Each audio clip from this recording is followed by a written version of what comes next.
Welcome back to another edition of the Magic Latest podcast where we discuss everything Orlando Magic basketball. We have a handful of things to get into, but first, before that, remember to like, comment, and subscribe for daily Orlando Magic content. We are on the road to 1,000 subscribers, trying to be one of the biggest pages on YouTube in terms of covering the Orlando Magic. Join the Orlando Magic fan club over here at Magic Latest. With that all being said, let's get into today's episode. And let's start off with Noah Penda, a player that I've actually been thinking about a lot over the last couple of days in terms of his fit with the Orlando Magic. We've talked so much about Jace Richardson, the acquisition of Tyus Jones, the idea of what Jalen Suggs can be in this backcourt next to a guy like Desmond Bane. We've talked so much about the backcourt and not so much about the front court. And maybe that's just because it's solidified to a certain extent with two-star wings, with Paulo Banchero and Franz Wagner, a pretty solid backup rotation when you look at what they've got at the forward spots with Wagner, talking about Mo Wagner, Jonathan Isaac, Wendell Carter Jr. Like they kind of like the rotation is relative. Goga Batazde, let me not disrespect him as well. Like our rotation from a big man position is relatively filled, but at the same time, it's an interesting space when you think about the fact that Mo Wagner is kind of more of a utility player. Goga Batazde is a guy who I don't necessarily know how long he's going to be left on this team, given the fact that he has about a year to 2 years left on his contract, and he's going to be a guy that is probably going to be worth $20 million on the open market, $20 million that the Orlando Magic will not have unless they start making some real cap shedding moves. Jonathan Isaac is a guy who plays in limited minutes, very, very effective in his time on the floor, but has never played more than 55 games and tends to only be able to float around 18 to 22 minutes nowadays. And Wendell Carter Jr., in my reality, I believe that he's already hit his ceiling. Unless he becomes a like a real knockdown 3-point shooter and steps into the Al Horford comparisons more sooner rather than later, he kind of is what he has been to me. And so that got me thinking about Noah Penda, a guy who averaged 11 and 8, or just about nearly 8 rebounds per game in his time in Summer League. 11 points, 8 rebounds, shot a little bit over 50% from the field, but did also shoot 30% from beyond the arc. And he's a guy who I wonder if he does get a lot of tick or a decent amount of tick to factor in for a guy like Jonathan Isaac. And I'm going to get into something that an article said about where that fit for Noah Penda could be this upseason, this upcoming season. But as a ball handling wing with the ability to operate so well with the ball in his hands, a guy who can be so good in transition, a dude who also I think that for his size and the fact that he plays at a real 6'10 frame as a high level rebounder, despite being more of like a guard forward type, I think could be a really good addition to this team, despite the fact that the biggest thing for him is that he needs to continue to improve as a 3-point shooter.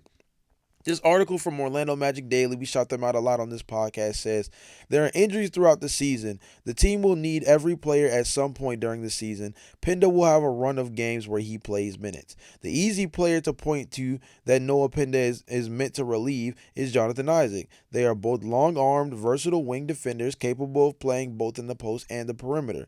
Isaac's health is less of a concern these days after a second straight season without any major injuries and playing more than 55 games. It was a step forward on that front. Of course, like I mentioned a second ago, that's not a typical thing, but Jonathan Isaac is moving in the right direction, again, mainly because of the minutes restriction thing that they've established over the last handful of years. The article goes on to say, but Isaac undoubtedly struggled with his scoring and playing at heavier weight. Isaac has a lot to prove this season. This is a critical bounce back season. Isaac should play ahead of Penda right now. There is nothing to suggest Penda is a more reliable option, but everyone has some of the Magic's payroll concerns in the back of their minds. And Isaac's $14.5 million salary for the next 2 years will be burning a hole in the Magic's pocket, especially as they navigate the second apron. Being able to get solid and consistent defense from Penda as he continues to grow would be vital if the Magic suddenly decide to shed payroll. As I mentioned before, a guy like Goga Batazde, I mentioned it for, but Jonathan Isaac could be in this mix as well with $14.5 million on the books as a guy who you might sell off on a high note coming off of 2 back-to-back years with a clean bill of health. He could be a guy that Noah Penda fills in for in a real way if this team looks to shed cap salary in a real way. That is what a lot of those second apron teams end up doing, for better or worse. I think the Denver Nuggets investing in Christian Brown on his rookie deal over Kentavious Caldwell-Pope. Very good thought process. Also, think of moving off of Drew Holiday and later on picking up a 1 year expiring contract and a guy like Anthony Simons talking about the Boston Celtics. When Penda gets his opportunity, if he continues to show the strides he made at Summer League, it will put a lot of pressure on this spot. Particularly, it can make a move or a decision easier to make. I believe that Noah Penda deserves a real shot. I also think that if there were any real pathway to him playing, it would be him getting on the floor as either a small ball five, or in regular lineups as a ball handling four man. So it's going to be interesting to see as he improves as a defender. Does he need to be like Jonathan Isaac as a shot blocker and rim defender? No. But do I think he can be 70% of what Isaac is as a post defender paired with what he can do offensively? Or let's say he's 50% of what, let's say he's 40 or 50% of what Jonathan Isaac is as a rim defender, but he's significantly better as a ball handler and overall offensive operator in the half court than Jonathan Isaac. That does make him a net positive player. And then you pair that with how cheap he is from a financial standpoint, looking at the salary cap. Noah Penda, I think, is a guy that the Orlando Magic want to see a handful of minutes from this season, because if he is a guy that could step up within that role, again, it makes guys like Jonathan Isaac a little bit more expendable, which actually favors the Magic when you think about what their money situation is going into the coming years, not just next year, but moving forward. Next, let's move on to our guy, Paolo Banchero, who is already getting strong consideration for the 2028 Olympics team. And let's be honest, this is something that should already be understood as a guy who's already made an all-star team before entering his fourth season. This is a guy who I think has real promise to play in Los Angeles in 2028. The article that I read from Sports Illustrated specifically says Banchero ruffled some feathers with his decision not to play for Team Italy in 2023 and then suited up for the Americans at the World Cup. The 6'10 forward took a major leap in his third NBA season, averaging 26 points, 7.5 rebounds, and 5 assists as the Magic's offensive focal point, and he's only improving with such a unique skill set for his size. He seems tailor-made for a spot on the 2028 Olympic roster, especially if his three-point consistency improves. Banchero would be 25 years old in August 2028, making him the youngest player in this Team USA roster projection. The other players projected to make that team would be Bam Adebayo, Devin Booker, Jalen Brunson, Cade Cunningham, Anthony Davis, Anthony Edwards, Joel Embiid, Tyrese Halliburton, Donovan Mitchell, Jason Tatum, and Jalen Williams of the Oklahoma City Thunder. I feel like if that's the group, Paolo Banchero is not only in that group, I think Paolo Banchero may even be like a legit top 5 guy on that team. I think you look at, especially by 2028 particularly, I think you look at Anthony Edwards, you have to wonder who Tyrese Halliburton is by 2028, coming off of this big-time injury. I think you could say the same thing about Jason Tatum. I do think that his game translates a little bit better to a half-court setting. Jalen Williams is definitely in that mix.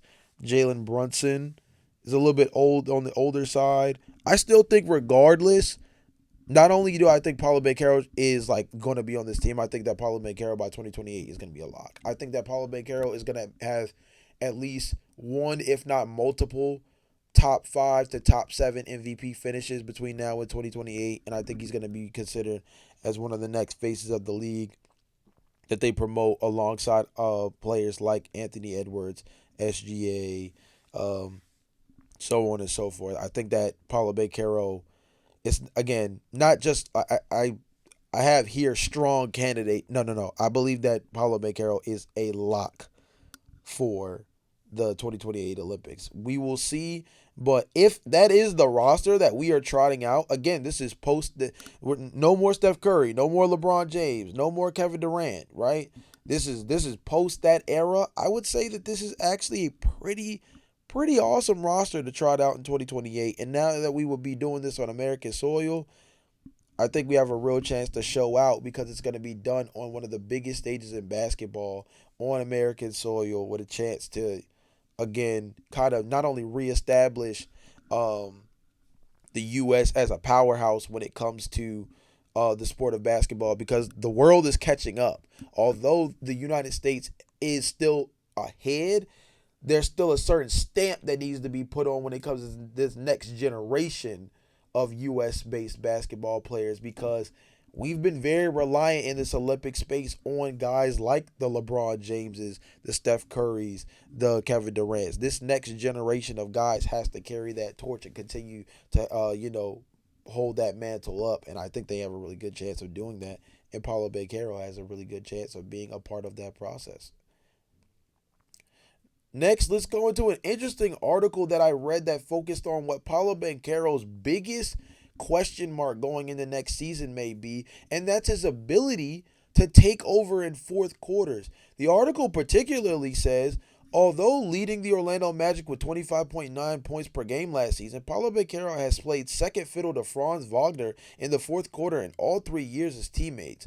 A strong argument should be made for the ball to be firmly placed in the all-star power forward's hands, although history tells us Wagner is more often than not going to get the last shot. The 23-year-old needs to improve his three-point shooting. He shot 28.9% over the last 2 seasons, although his handles and height give him the opportunity to get a shot off against defensive coverage.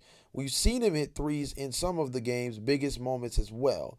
The numbers say that last season Wagner averaged 6.7 points in the fourth quarter. His scoring average in the final 12 minutes is good for first on his team and 10th in the league. Banchero fell just behind Wagner at averaging 6.1 points in the fourth. In his fourth NBA season, Wagner averaged a career high across the board with 24.2 points, 5.7 rebounds, 4.7 assists, along with 1.3 steals. I think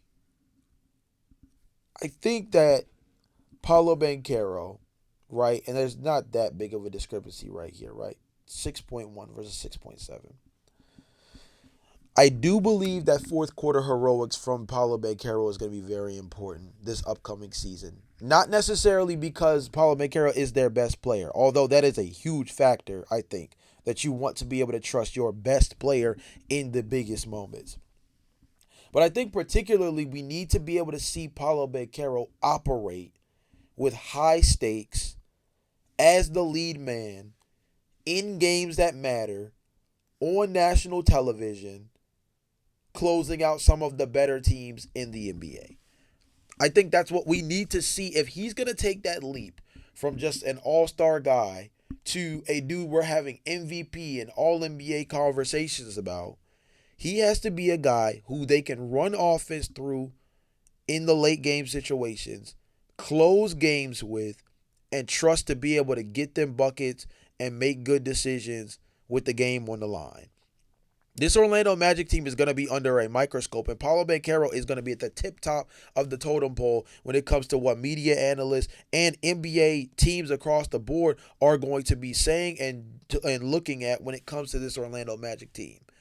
Paulo Banchero's ability to assert himself as a true number one, and for all the people that don't believe he's done it already, a la articles like this where he's 0.6 points away from Franz Wagner in terms of production in the fourth quarter and he's considered a second fiddle, mincing words there.